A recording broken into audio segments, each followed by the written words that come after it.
I am now creating weekly exclusive content for Patreon, so if you are interested in that, go check out the link down below. And of course, if you want to avoid the random lottery of FIFA points, you want to go straight to the source, buy the players directly, use u7buy.com and use the code TVM at checkout.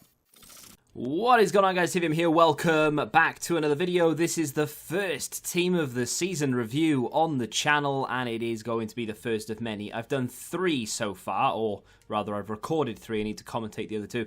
I will try and do as many as possible. They will range from the lowest rated, the ones that look trash, all the way up to the ones that look really good and useful, because I just want to try and do as many as possible. So if a lot of videos regarding Team of the Season reviews is not what you're after, then you may want to consider unsubscribing. However, if you haven't subscribed already, feel free to do so. The majority of the viewers that I have are actually not subscribed, which is, I'm sure, no surprise to anybody because every YouTuber says that, but it is actually true. So, 85 rated Curtis of Portsmouth. Now, this is absolutely no reflection on what he is like in real life. I'm sure he is Messi reincarnated in real life. I'm not going to badmouth him for his real life ability.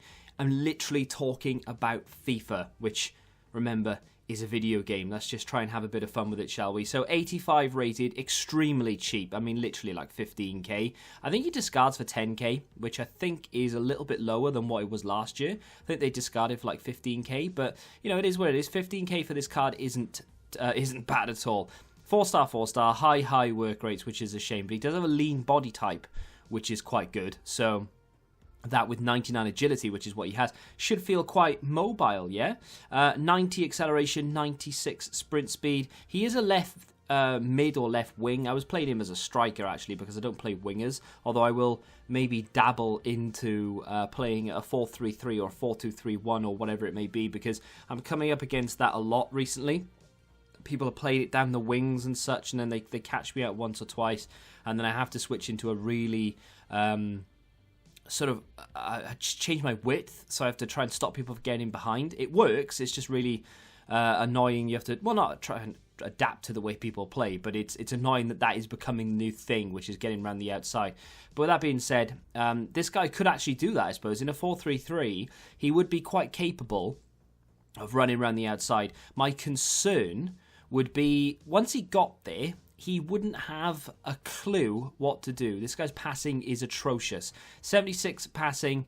I do have a Maestro Chemstyle on him. I think I might actually start listing the stats as if the Maestro is on him, because then at least it's semi-respectable. But 86 short passing with the Chemstyle, 88 vision with the Chemstyle. Even that doesn't help. His passing is awful. I don't know why, but he can't seem to pass even in a straight line. So yeah, just take that into consideration. He does have 96 dribbling, 89 ball control, and unfortunately only 78 reactions with the chem style.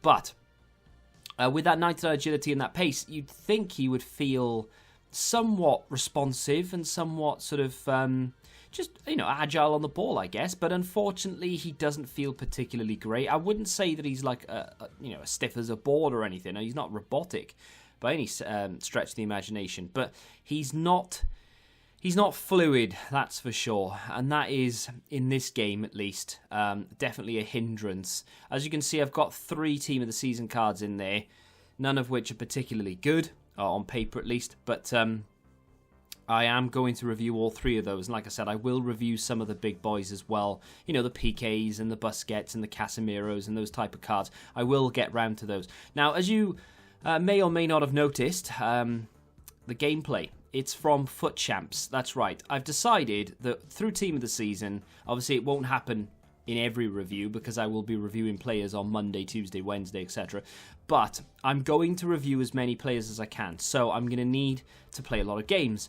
Why not play those games in Weekend League? Now, I'm fully aware that the team that I'm using here is not really going to get me results. I mean, I've won my fair share of games so far. I've won more than I've lost so far, which isn't too bad. I'm quite happy with that.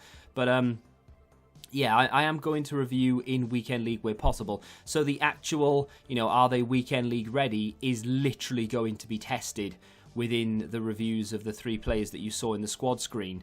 And I can tell you, without even getting there to the end of the review screen, which, by the way, I've changed slightly for Team of the Season. And I don't just mean the colour scheme. I mean, I've changed the sort of rating system almost. Yeah, Curtis is 100% not Weekend League ready. I'm sure most of you knew that. But he's just, for lack of a better word, he's just not good, really. I know that's 2 words, but he's just not very good. Like, I'm not saying he's a terrible, unusable card that you should avoid at all costs, because I'm sure if you're in a relatively low division rivals league, then yeah, you could. I mean, look at this. He's dancing around players quite comfortably there, and eventually my opponent gets really annoyed and clatters into him. I honestly thought outside the box that might have been a free kick, but inside, no chance of a penalty. But he's not completely unusable in the sense that if you're in a low division, you might get away with playing with him and having a little bit of fun. I did play one Rivals game because I thought that I would potentially have I don't know if I'm going to show you any clips from that in this actually, but I did play one Rivals game thinking, well, I'll have a little look to see if he's any different in Rivals. But no, not really, not for me. But I mean, like I said, if you're in a lower division, then you'll think differently. Like I said, he's not terrible. He's able to juggle the ball around defenders quite well. He does have 96 dribbling with a chem style. Of course, his agility does help him. But the thing that goes against him is the balance and the height and the high defensive work rate. It all adds to his drag factor, which is not good. And that obviously makes him feel a little bit slower, off the mark in particular when trying to dance around defenders. He did score a couple of goals in Weekend League against some pretty decent sides. As you can see, this is the Rivals game that I played. So there we go. I did, yeah, man of my word, I wouldn't lie to you. Does he score here? No, of course he doesn't. And I've tried numerous shot types, you know, like the finesse, the low driven, the shot around the outside. Right, so let's talk about this. And let's go through it. So in the top right, what I've done is I've changed the class system. A lot of people are confused by that anyway, but I think I'm going to put in the description what the class system actually means. However, for Team of the Season, I've scrapped it for now because it's not really going to come in handy. It's going to sort of cause more problems than it is going to fix them. So what I've done is literally just 85 and under and then 86 and over. So as Curtis is 85 and under, that's what's selected, and then I'm going to review him based on that. So I'm going to segregate basically the 85 and under rated players and then the 86 and over.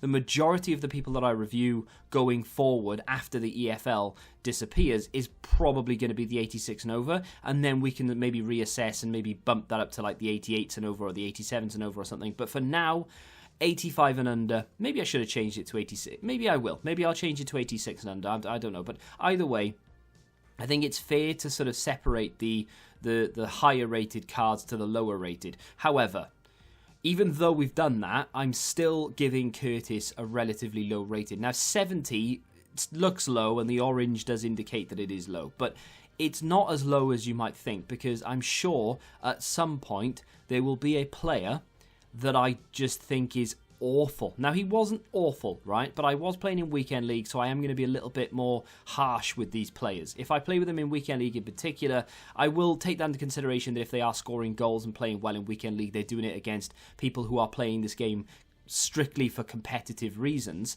as opposed to Rivals where people might just be playing it for casual reasons, right? So I'll take that into consideration, sure, but I am going to be a little bit more harsh. This is Team of the Season. These are the cards that are meant to be the quote-unquote best in the game. I know this isn't going to be the best. I know that, right? I know Curtis is never going to be up there with the best Team of the Seasons, but it's a Team of the Season nonetheless.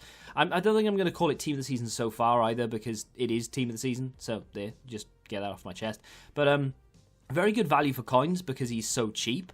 I didn't enjoy him an awful lot at all. There were elements and sort of flashes of, oh, that was decent, but for the most part, it was just a case of, oh, God, this guy's getting on my nerves.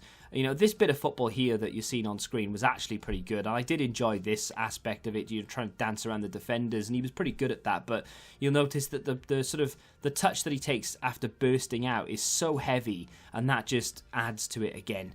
But 70 isn't a dead rating. It's not completely unusable in terms of having a little bit of fun if you're a Portsmouth fan in Rivals, but don't go anywhere near Weekend League, and if you're in a relatively high division in Rivals, don't bother. And of course, if you're not a Portsmouth fan, you probably don't care about it anyway, but just to let you know, if you are a Portsmouth fan, have a bit of fun with it, sure, but just bear in mind, it's not a great card, unfortunately.